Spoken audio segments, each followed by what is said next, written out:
Hello! And welcome to The Mystery Files. With me, Logan Lemaster. And me, Tiffany Walker. Yes! Welcome back, everyone. This is episode 8 of this season, which is wild. This one's going by quick. Is this one of our longer seasons? I don't know. I don't know. I feel like season 2 was probably really long, the one we did like last year. Okay. I feel like, wait, no. There's a pandemic. There's a whole pandemic that started last season 2. Never mind. No, I think this might be one of the longer ones then. Yeah, yay. I think next semesters will be even longer because we weren't able to get into the studio till the whole month of September. We didn't start till October. That's crazy. Which was nice because it was like spooky ooky. Spooky ooky. But it was fun. Yes. So if you don't know, this is The Mystery Files _ on Instagram. Please follow us. Please follow, please. Please follow us wherever you listen to podcasts and subscribe to our YouTube channel. Yes, we are on Apple Music now. Apple Podcast. Apple Podcast, which is similar. It is, but it's a podcast. Yes, we're trying to get on all of them, and I feel like we're getting an audience, and we love hearing from you guys and getting your opinions. I'm very happy with everything going on. And for those of you who have Spotify Wrapped, hopefully next year you can get our podcast up to the top of your Spotify Wrapped. Oh, word. 2021. So, can you imagine if we were on a Spotify Wrapped? That would be so cute. I would cry. That'd be so beautiful. That's my goal. If you get us on a Spotify Wrapped, we'll get you a prize. I was going to say, we'll get you a video of Tiffany crying. Oh, you'll get it immediately. Trust me. We'll give you a 2-minute video of just Tiffany bawling her eyes. Just sobbing. Honestly, sobbing. Just for you. I'll even, name drop you. If you want that. The person that did it. Thank you so much. Oh my god. I say nothing but their name and I'm just crying. Thank you so much, Jake from Austin, Texas. Thank you so much, Jake from State Farm. I loved your khakis. Can you imagine if we got State Farm to partner with us? That would be sick. They're gonna do it now. Honestly, I love you, State Farm. Listen, I don't use you, but I love you.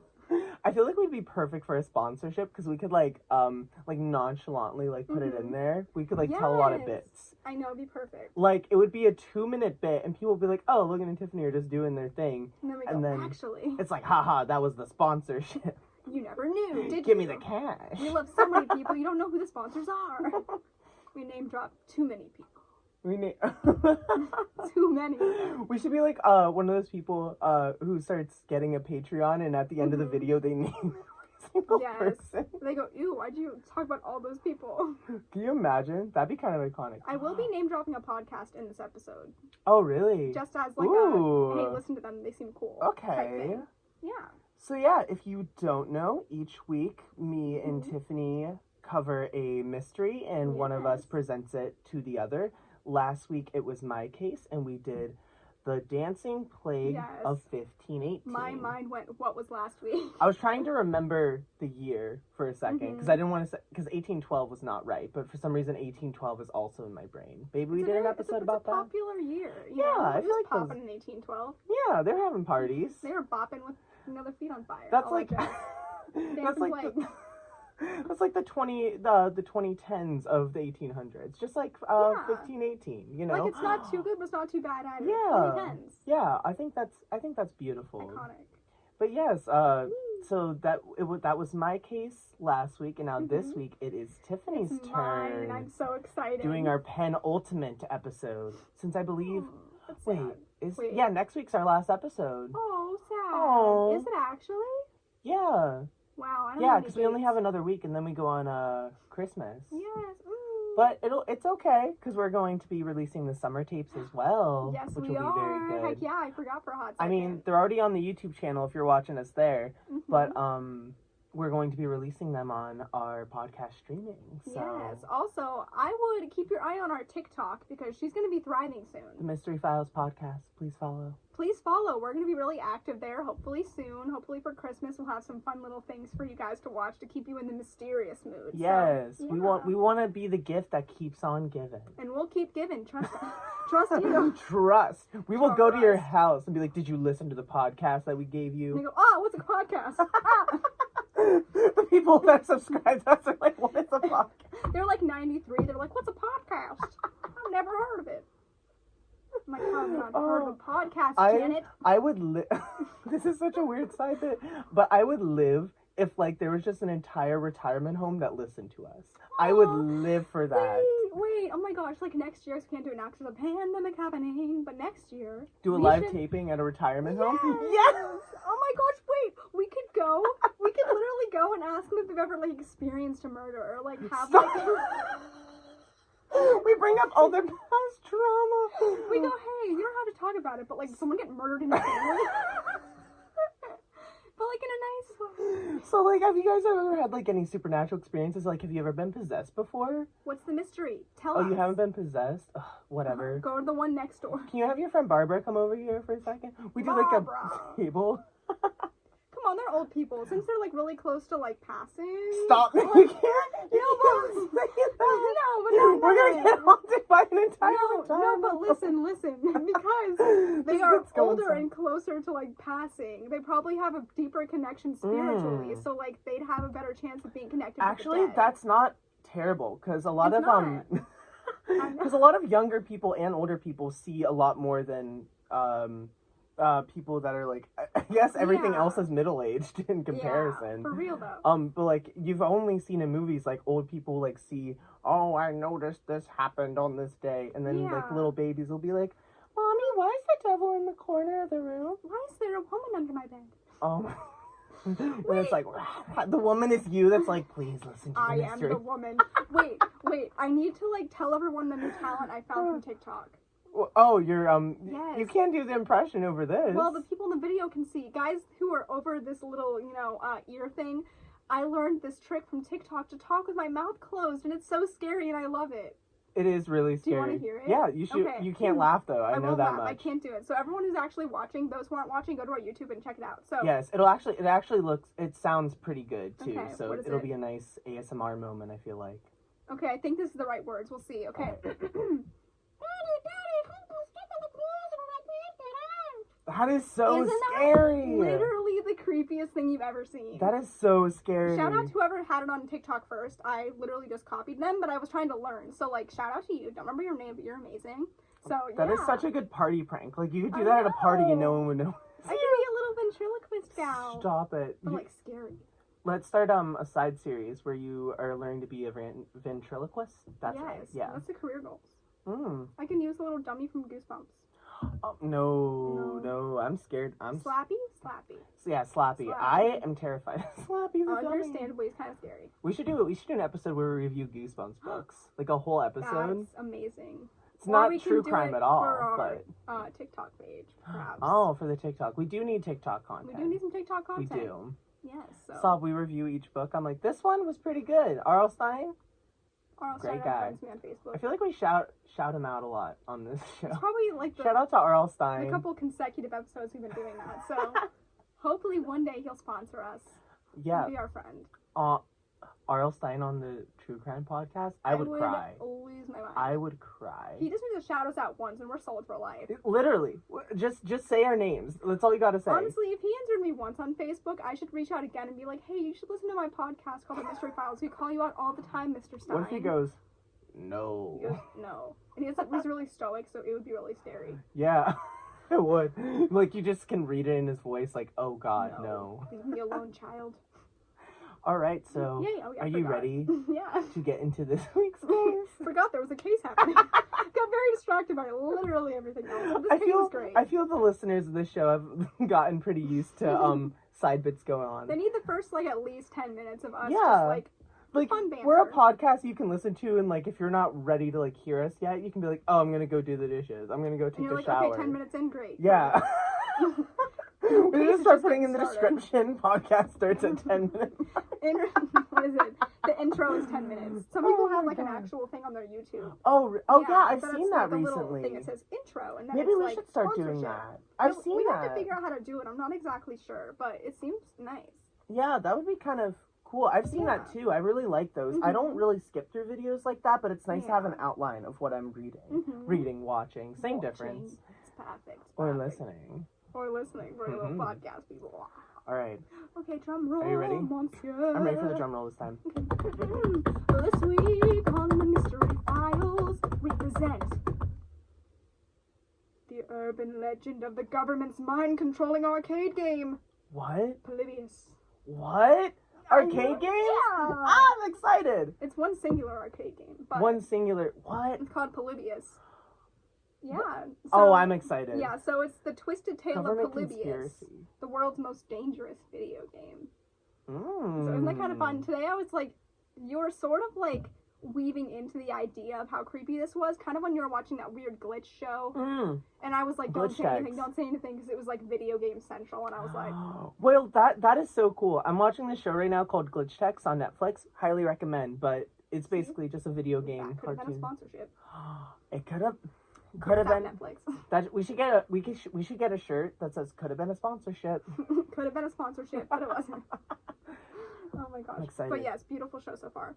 So today's source is from atlasobscura.com with an article written by a lovely person named Natalie Zarelli. So just so you know, shout her out.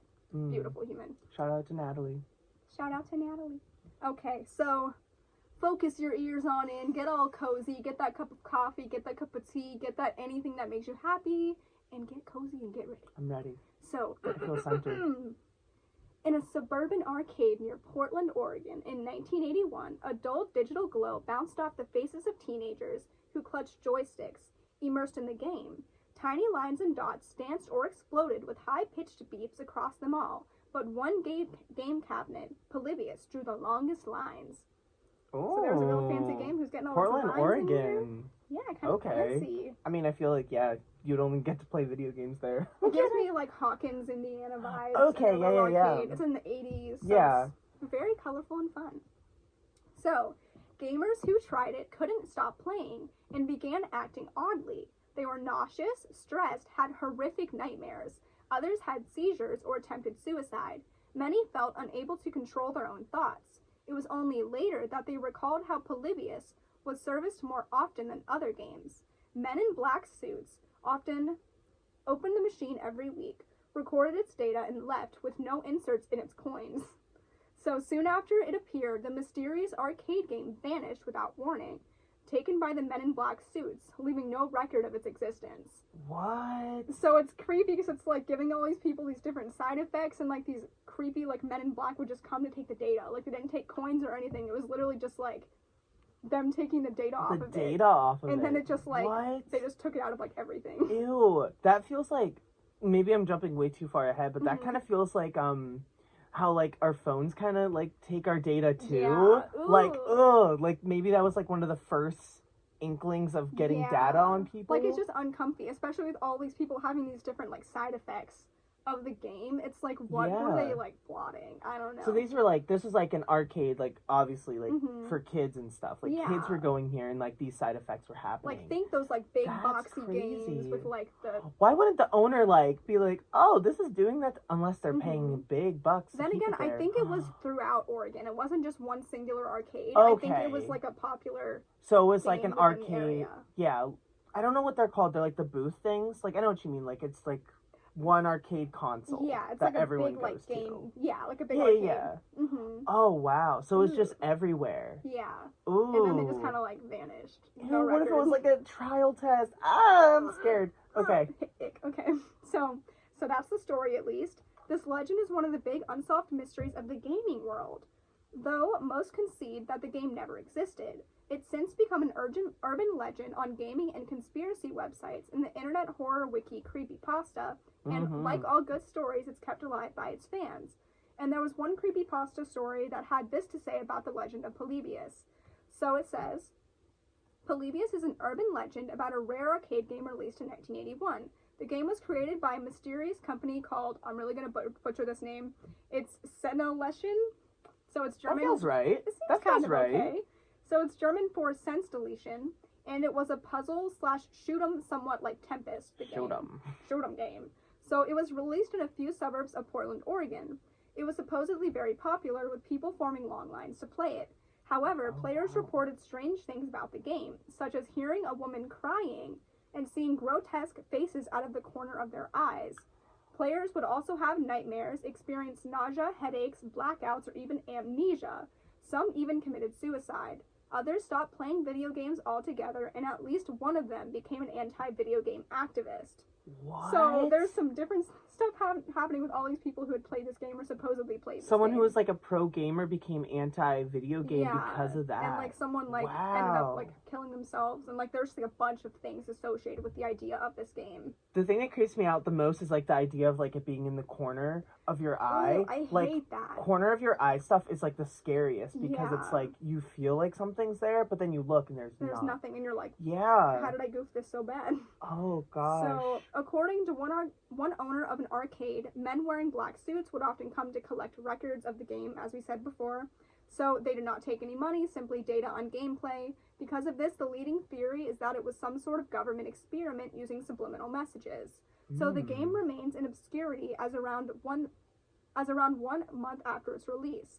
All of the cabinets suddenly disappeared. One cabinet reappeared in the arcade in 1998, but quickly disappeared again. While some have tried to recreate the game, no one has ever found the original ROM. And ROM is just basically a read-only memory card. It's used to like hold storage and data. Yeah. And it was in the main board of like the arcade game. But okay, that's like the creepypasta version of it. But it's like, ooh, it's just creepy. Okay, so like this has like been interpreted by other people before and like its idea. Mm-hmm. So it's technically an urban legend, but it's like kind of has a basis of reality. Like people aren't sure. Mm-hmm. That's kind of like the Dancing Plague almost too. Like the idea that like people believe it factually happened, but also they believe it might not have happened. That's wild. I just feel like even stuff from this time, I feel like it's easy for even parents to be like, oh yeah, this made my kids feel this way. Or it reminds me of a Black Mirror episode. Ooh, yes. That feels very like Black Mirror type of like. They should make it an episode. Like post-apocalyptic. No, post-dystopian. That's good. Ooh. It's weird that like people would like line up to play it too. Well, it plays into the idea of it being like mesmerizing or like just makes you focus like so much super onto stimulating or something that like you kind of crave it almost. Yeah, which like can go an back to the addiction. brain control. Ooh. Well, I just feel like then it goes into play of like all video games because some people get so sucked into video games and it's like that's all they can focus on for hours upon hours, and it's like, did this start this whole thing? Like imagine your kid's like, oh, my kid's so addicted to video games, but like they can't control it. Yeah. Ooh, that's scary. But that's like this. So it's uncertain just how far back the Polybius tale goes, but the earliest known discussion of it was thought to be from 1998, when a mysterious description appeared on the vintage gaming website coinoff.org.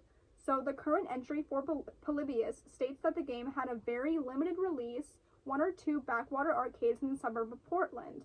And according to rumors, it was developed by some sort of weird military tech offshoot group and used some kind of proprietary behavior modification algorithms developed for the CIA. Oh so, my gosh. They think it was like some crazy like government. So it was military tech. Yeah. Oh my gosh. Which makes it even scarier because I'm like, what were they trying to like instill in the minds of these young people? Even like then, it's like, why is the military creating media content? Yes. Like it's weird when like government's like, oh, we would love to have this like media thing being made. Like that's already like throwing kind of suspicious. Like a little wrench. Also, I don't know if I'm making this up, but is there something that it's like people in the military or like some level of the military have to play video games to like regiment them or something? I don't know where I heard that. I'm not entirely sure. I don't know why I have this idea in my mind. I don't know. It might, I don't know if it'd be like a training or something, but it might be something like they also do. That's nice. Or people that are in like the data in like. I mean, that's a possibility. I'm not entirely sure, but that's still. It's like weird. I think it's interesting that like they resurfaced for a little bit, but then disappeared as soon as they were gone. It just feels very like a deep cover up of something sketch. So the 1998 post was shared with others in 2000 on a prosecutor to internet forums used Usenet and seemingly sparked further lore with and about the game. By 2003, it appeared in a list of urban legends in GamePro magazine. So in coinoff.org's comment section in 2006, someone by the name of Stephen Roach added to the story. It was created by a company he and a few other naive programmers called, Cinesolution. You're doing great. You're doing great. Thank you. They're hard words. So they were hired by a separate South American company to do the work. He claimed they were merely in over their heads with their advanced accidentally dangerous graphics. So in response, coinoff.org amended its entry in 2009 with a rebuttal saying Stephen Roach is full of himself and knows nothing about the game. So, the response claimed staff was planning to sort it all out by flying to the Ukraine. And they said, stay tuned. So it's like, what did they want from that? So... This is through, like, a chat forum. Like, this is, like, a forum thread. It's crazy to me that, like, imagine being on, like, the internet in, like, 2000 and seeing something like this that's so cryptic and scary, I guess. feel like it'd be even scary then because it was, like, the internet was so new, I guess. Yeah, and then also, like, it's less... Not that the internet is any better now, but, like, it was less... factual even back then. I feel like it'd be easier to fall into the belief of some of these things too back then because it was like there wasn't, I don't know. I kind of like how sassy he got with him. Like, this guy is like straight up lying and like saying this stuff. Because I mean, like, I don't know, if you're on that forum, I could see someone making something up like that and being like, oh, I worked on it with my friends or like these developer teams. And it's like, I'm glad someone like called him out. Like, no. They're like, watch your mouth, bad boy. So, as with most legends, the details are evasive. No one even has a copy of the original Polybius game file, so they're often found and shared by vintage game lovers. So no one can agree on what the game was actually like. Was it a puzzle game or a shooter game? What kind of graphics did it use? So Polybius, or at least the simulations fans have made up of the legendary game, was disorienting and confusing. In it, colorful geometric shapes bend and fold, form a central portal like some sort of digital acid trip. If you're prone to seizures, the simulation may actually trigger them. So according to legend, the intense combination of vector and raster graphics in Polybius, which was supposed to be impossible at least back in 1981, made the mind susceptible to subliminal messages from the US government. So they're thinking the way these graphics moved and like, I don't know, the way they were made were things that, like, stimulated your brain to think certain ways, which is, like, so creepy. It could be, like, what if it was, like, it was, the images were so quick as they were on the screen, it's like you didn't have enough time to process everything you're seeing. Yeah. But the back of your brain was still processing that idea, I guess. It's like, how does this even work? And it even said something about them, like, being too new for their time or something. Where was that at? Oh my gosh. Like the technology was, like, kind of unheard of for, like, an arcade, like it's impossible game. for it to be as advanced as it was for the time, which is, like, it had to have been something deeper in the government that was sent out to, like, which is fair. Yeah. Which is fair. Arcade games, even now, like, mostly, well, not as much anymore, but, like, they were very big on, like, 8-bit, like, kind of, like, very simple programming and code, where it was, like, able to manufacture, like, you can manufacture a lot of it to a lot of different places in arcades. So it's, like, taking on something that complicated is, like, even harder. Yeah. I feel like the idea of even the subliminal messages in it just makes a lot of sense, especially stuff from the government, because I feel like there's so many theories of, like, subliminal messages in the media and everything, and this could have been, like, one of the first things to even start trying to do that, but then they realized, like, the backfire of it was, like, kids literally, like, dying and, like, having these bad reactions to it. So that's probably why they didn't realize it was going to, like, do something like that. And it was like, oh, wow. You know, like, we got to get this out of there because those kids are dying. So, like, that's crazy. It's creepy. I'm kind of wondering, like, what... Because you mentioned... I don't know why this is, like, in my brain right now, but... You mentioned about how, like, kids would, like, line up to play this game and stuff. What did the kids in line see from the screen? Like, I know they would have been, like, further away from it. Yeah. But, like, was there, like, one of those... Because you know how some arcade games, they have, like, that little barrier on them, so it's, like, you can only see the screen and you alone? Yeah. Did it have, like, a barrier so no one else other than the player could see it? Or do you think the people in line could see part of the screen? I mean, based on the pictures of what it, like, supposedly looked like. Or, like, there's pictures. There are pictures. Let me see if I can find one. But we'll have to use it as a thumbnail or something for this episode. To give a little visual stimulant. But from what I had seen, it basically looked like a normal one. Like, people from the back could probably see it. People from the side probably wouldn't be able to. Okay. I think it would look something like this. We'll have to post a picture for those who are just listening. Okay. But if you were standing in a line, I'm sure that you could at least see the front of it. Wait, that's real? Yeah. That looks so real. It does look real. I don't know if it was, like, rebuilt or what the dealio is. Wow. But it does look very scary. No, it looks like I don't think I would even want to play that. No, it looks just like haunting. Like if you touch it, It looks like just it's from a ugh. horror movie. Mm-hmm. Oh my gosh. I don't know why. It's reminding me of something so specific right now, It but reminds I can't me- place it. I don't know if this. It reminds me a little bit of the first thing when I saw that was that it reminds me of Astro Barrier. I don't even know if I know what Astro Barrier is. Is it a game or a movie? I believe it's a game with like a little spaceship and like you shoot at like aliens as you like move around. Okay, and yes, stuff. I see it. Yeah. Okay. I wonder like If that's there's a the connection. vibe I got from that. I think it's also like the color palette too. It's just very green and black and. Yeah. Ugh, But that it feels freaks me weird out. because like those colors like specifically I don't know could be very stimulating because if you take neutral colors like that and put them in a game and then you have a lot of stimulating colors inside of it, like that color will bounce off that light to your eyes. Yeah. So it's like it could be made to be stimulating. And it just really messes with Which you. is kind of terrifying. It is terrifying. It just feels like it was something that was very controlled until they couldn't control the reaction of the people playing it. But I feel like it was definitely made to draw in like young kids. Because I feel like even if it was a new game, I feel like it's probably why they got so many different lines. And if people are so like invested in it, I'm sure that they probably made a lot of money from it too. So yeah, ugh. honestly, that could that makes a lot of sense.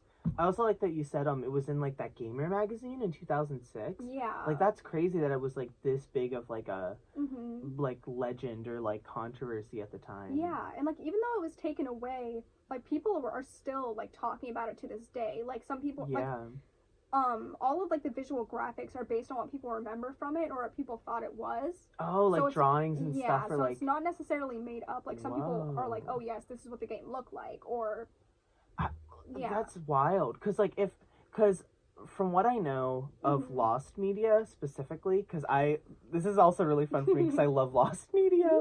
A lot of people do like misremember stuff, but like if there's people out there who are like, yes, I have this like universal understanding of this TV show that was on once at like 6 a.m, and someone else has that realization, like that makes it a little more based in reality. Just because it's harder to find doesn't mean like, especially like in the 1980s, there was a lot of lost media during that timeline. Like from everything I've read and like watched, like there's a lot of lost media in the 1980s. So it's not unheard of. Did you watch that Netflix documentary that was about video games? No, actually. Let me find it. It was really, really good. Benjamin and I watched it, but it was just about Shout out to the Google searches. Yes. Oh, I think it's called High Score. Oh, no, Yes. I haven't. It's called High Score. It's like a docu-series that traces like the history of video games. So I'm really surprised they didn't bring this up, unless they did and I completely just like missed it. Yeah, like went over your head. Yeah, but if you like video games, definitely watch that. But this is so cool. I know. I saw this and I was like, wait, this is so like visual and fun. Like it's still like mystery, but it's just different than anything we've ever done because it's actually like so technological. But it's like, what are the actual like? It also reminds me. I wonder. I know I mentioned Black Mirror already, but it reminds me of. I know you haven't played it yet, but like Netflix's Black Mirror when they did Bandersnatch, this feels a lot like Bandersnatch. Okay. Because like in Bandersnatch, like it's this whole thing about how like. Yeah, there's different pathways you can take in the game and like things like that. It just feels very much that and that kind of eerie vibe. So I wonder if they got inspiration from that as well, because like that's just so cool. Because it's just just stuff with visuals and like the idea of like kids being or like anyone being just like altered by what they're seeing, like with subliminal messages, freaks me out. Yeah. Oh my goodness. While details about the game are ambiguous, its story has roots in truth. Just a few decades before Polybius supposedly terrorized Oregon gamers, the government really was secretly testing unwitting subjects. Oh my gosh. MK Ultra, an unethical government-led experimental program of the 1950s involving LSD, was uncovered in 1975 by the Church Committee of U.S. Congress and an investigation of the CIA, whose predecessor controlled the program. Oh my god. So they basically just confirmed that there is like testing like this that was happening. Yeah. So like the idea of this isn't completely far-fetched. What? I mean, yeah, that makes sense. Like the government's been like, I don't know, like they do a lot of different experiments and have come forward with stuff. Especially like what was it when they very like to sidetrack for a second, when they very recently confirmed that like there was an unidentified flying object. Like they straight up just confirmed that there are projects that were dedicated to that. Also, isn't in Stranger Things, like, the because you mentioned the whole acid thing too. In Stranger Things, the first season, spoiler alert, I guess, but if you haven't seen Stranger Things, what? Watch it, please. Yes. So good. Well, like 11, like her like being tested on in that government facility, wasn't that based off of like the acid things they used to do to children? That would make sense because it's like mind control or like trying to. Yeah, because they were trying to see if acid had like mind controlling properties. Because I thought that's what they were like basing that type of idea of 11 off of. Well, now that I'm thinking of like acid stuff, I feel like that could definitely make your like now I'm like really getting into it, but like it can warp perception. But the thing is, I don't know if there's a way to like construct, like you would need to like partake in it to have that stimulant happen to you. Well, now I'm wondering if there was some sort of chemical or something. Like, this is just completely far-fetched. I don't know how this would work, but if there was some sort of something that was in LSD that is somehow in this program, but they've like, this is so crazy, but like if there were some sort of components of it and they were like made in the air or like something crazy that it was able to be projected onto these kids, so they're experiencing this as like a trip. Well, like my guess is it's like if they were doing like if they were like if they had subjects tripping or something, and if they asked the subjects what they were seeing, like we've seen in like film and TV and stuff, people like on trips, like what theirs looked like and stuff. Like, what if they took those types of hallucinogens and that imagery and put it into the game? Maybe they didn't necessarily put like LSD into it. Well, that'd be wild. Really thinking. Ew, wait, what if it's like it's like a little spray and you didn't realize it or something? Can you imagine? It's like it sprays into your mouth or like, oh my god. They make like air of it. Like they have little filters and they're filtering out like. That is dystopian as heck. Oh my but like gosh. So visual. No, but I could see them like maybe even in a more practical sense, I guess. I could see them definitely like using imagery from people who's had that experience and are trying to replicate that. Because like, you know, if you say like, oh, I'm so cold enough times, the person else in the room is going to be cold too, you know? Yeah, like it's like all about tricking the mind. Oh. Ew, and I'm like, these poor kids. Oh my gosh. god.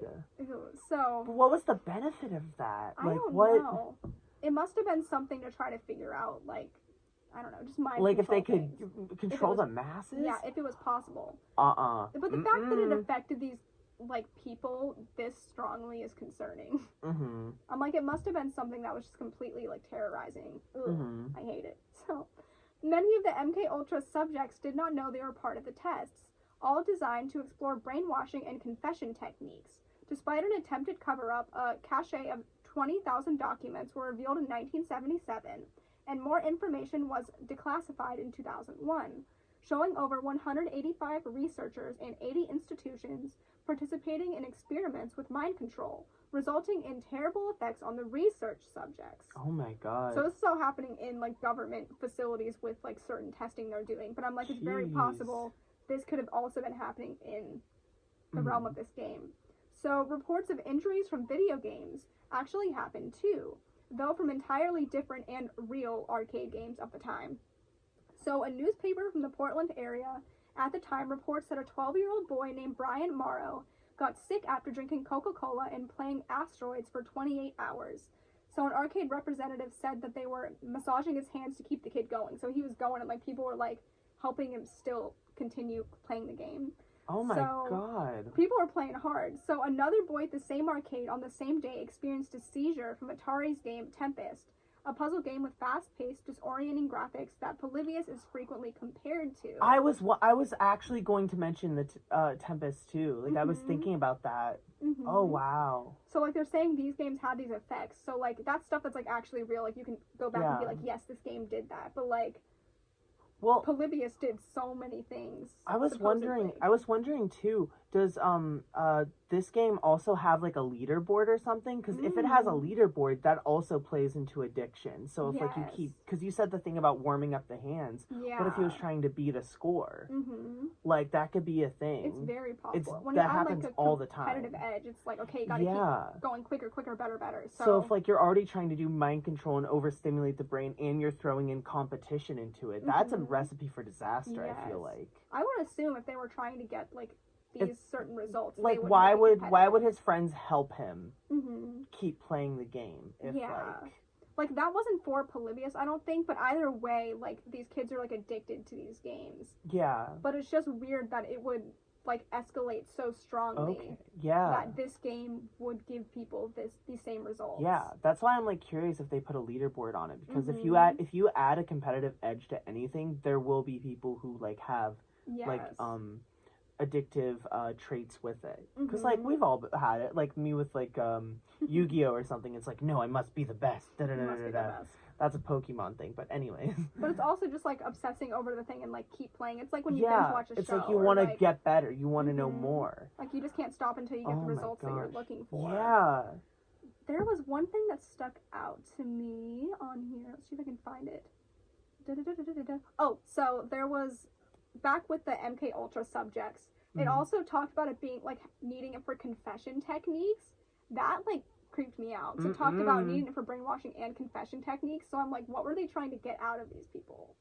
Like, what are they expecting to get a confession out of a kid for? Yeah. Unless, like, they're trying to get information about their families out of them? Yeah. Oh, no. Like, even if it wasn't necessarily, like, them trying to get a confession, I feel like it's still, like, trying to mold their mind to be a certain way to aid the government in certain things. It could be, like, a stimulant that's using, like, fear to tell the truth. Because usually when you have fear, you are more truthful in a way. Because your brain doesn't have enough time to process, you know, a lie to protect yourself, I guess, if that makes any sense. Yeah. So, like, I was wondering with the whole corner of the eye debate and stuff, and, like, seeing monsters, like, what if this stimulant was made to, like, put fear in you that you, like, need to tell the truth? Or, like... Yeah. You need to tell the truth, or these fears could be reality. Also, I feel like it's very concerning that these kids don't, like, the people who experience this game don't necessarily remember if it was, like, a shooter game or, like, a puzzle game, but they can remember the visuals and they remember the trauma associated with it. So I'm like, it very easily could have been mind control or making their mind, like, see all these awful things because they didn't want to remember what it was telling them. Or they could even do, like, cutscenes, too, like, in between rounds. Like, if it is a puzzle, there could be, like, cutscenes in between it that, like, add to, like, the experience. It's like The Ring. That's what I'm visualizing right now. Like, all that, like, and, like, the creepy visuals just, like, messing with their brains. Yeah, because in The Ring, like, with the video and stuff, that doesn't really last that long. Because everything you see only lasts longer than a second, I think, in that. So it's like if they're showing them small little clippets of things in between, and then they're like, all right, next round. Ew. And they have to, like, keep getting back in line to get more information.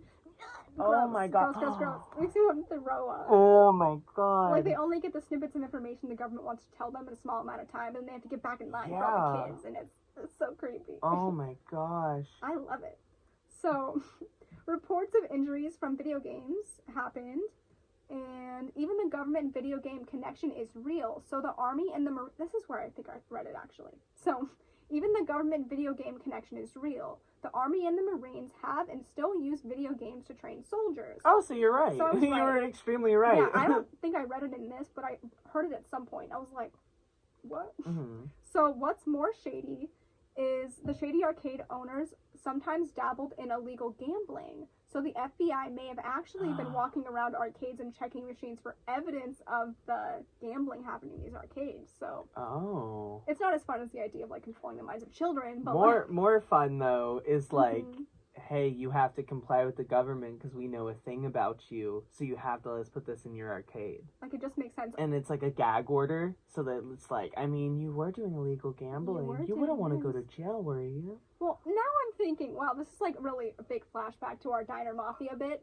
But, like, now I'm thinking, wouldn't an arcade be an even better cover-up for a mafia? Yeah, it would be. Because they can do so many underground gambling things in there. Like, wow, I wish I would have wrote about that for my final paper, but I didn't. I wrote the Diner Mafia story for my class, guys. She did. She really did. I finished Act 3 yesterday. The amount of creativity we get from this podcast is phenomenal. We write a treatment for a script, so that's it. Yeah. Write a whole treatment, all acts, all 3 acts. So, all 3 acts. All 3 acts. So, the FBI was looking around for evidence, checking machines. So combine all of that with the existence of the short-lived 1985 game Polyplay, which was an 8-game arcade cabinet that was recalled, possibly according to Skeptoid for copyright concerns, so it might have been copyright stuff, and you have a pretty solid foundation for a massive urban legend. So the name Polybius could have been a misconstrued version of polyplay, Oh. or an intentional reference to the ciphering system of a Greek historian named Polybius, born around 200 BCE. Mm-hmm. So Polybius itself may not exist, but that hasn't stopped its story from capturing the imaginations of gamers, writers, and artists.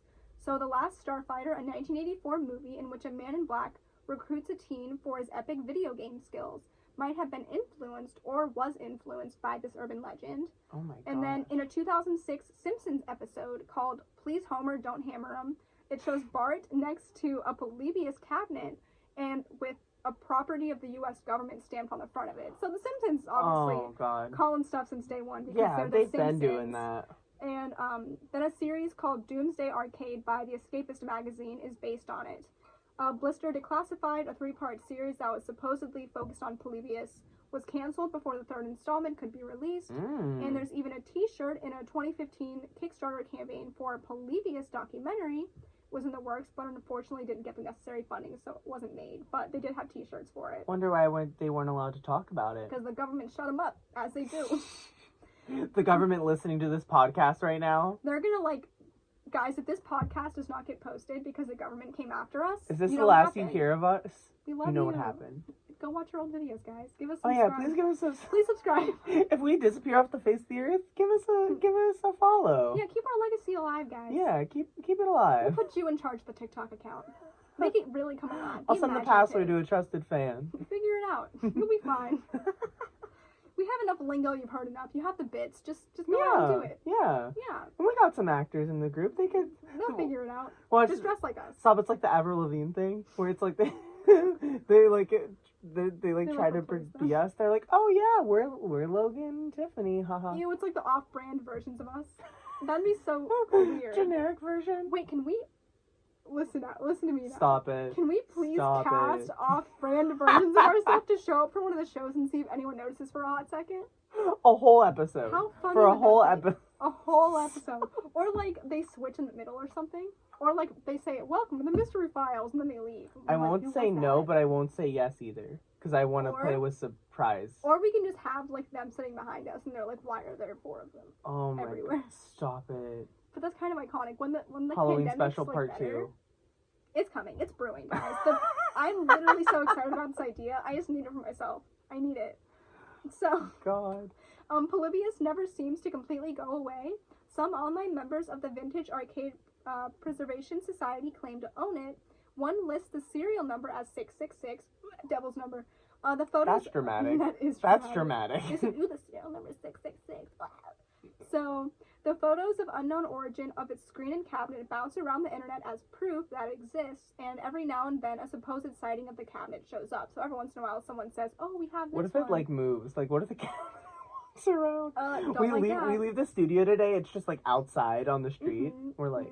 no, thank you. I did see a bit recently when I was looking through different information that someone said they were selling one, but then I think someone tried to go through with it and, the thing got canceled. The entire order got canceled. Oh, wow. But, they found one on some, weird site and, tried to buy it. On the black market or something? So, I don't know where it was. It was somewhere weird, and, everything just, went downhill and didn't get bought. Oh, my God. I'm like, what the heck? So, if it is out there, so everything to do with this game is, never goes into fruition. It's, a big cover-up for everything else. Mm-mm. So, a bar in Brooklyn called Barcade created a Polybius cabinet for Halloween in 2012. And it was so convincing that an Instagram post of it attracted believers and instigators. User Broyomo wrote a comment saying, yep, that's the thing, wrote a comment saying, please tell me that you didn't activate that machine and it simply was a gag for decoration for some sort of party. And they added that they played the original game, suffered a seizure, and became addicted to the point that they kept playing, and for reasons they can't remember, they attempted to commit suicide. So, they saw this on social media, and they were like, hey, I hope this is a bit, because, I truly almost killed myself and had a seizure from playing this old game. So, it's people are out there still going through, getting through this trauma of this, and they're like, please let it be fake. Yeah, oh my gosh. So, it's, scary, because it's, something real. And I'm sure not, everyone has, talked about their experience with it. Mm-hmm. The same thing when we talked about the top hat man before.